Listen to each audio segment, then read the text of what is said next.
Government exists to protect us from each other.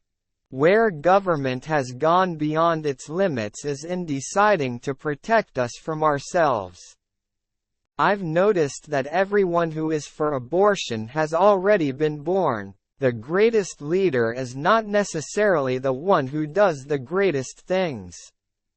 He is the one that gets the people to do the greatest things. If we ever forget that we're one nation under God, then we will be one nation gone under. There is no limit to the amount of good you can do if you don't care who gets the credit. The most terrifying words in the English language are, "I'm from the government and I'm here to help." I have left orders to be awakened at any time during national emergency, even if I'm in a cabinet meeting. How do you tell a communist? Well, it's someone who reads Marx and Lenin. And how do you tell an anti-communist? It's someone who understands Marx and Lenin. Live simply, love generously, care deeply, speak kindly, leave the rest to God. Republicans believe every day is the 4th of July, but the Democrats believe every day is April 15th.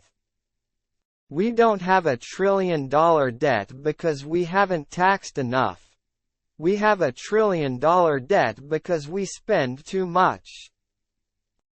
I know in my heart that man is good, that what is right will always eventually triumph, and there is purpose and worth to each and every life.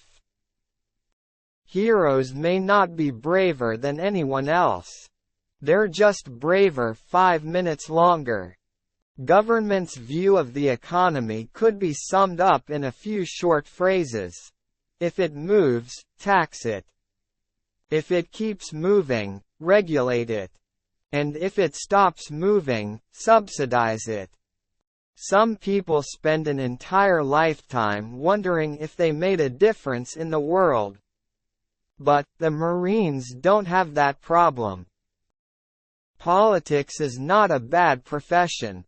If you succeed, there are many rewards. If you disgrace yourself, you can always write a book. Recession is when your neighbor loses his job. Depression is when you lose yours. And recovery is when Jimmy Carter loses his. It has been said that politics is the second oldest profession. I have learned that it bears a striking resemblance to the first.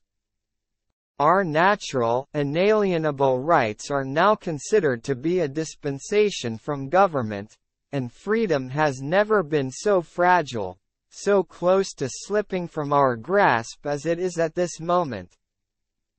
To sit back hoping that someday, someway, someone will make things right is to go on feeding the crocodile, hoping he will eat you last, but eat you he will.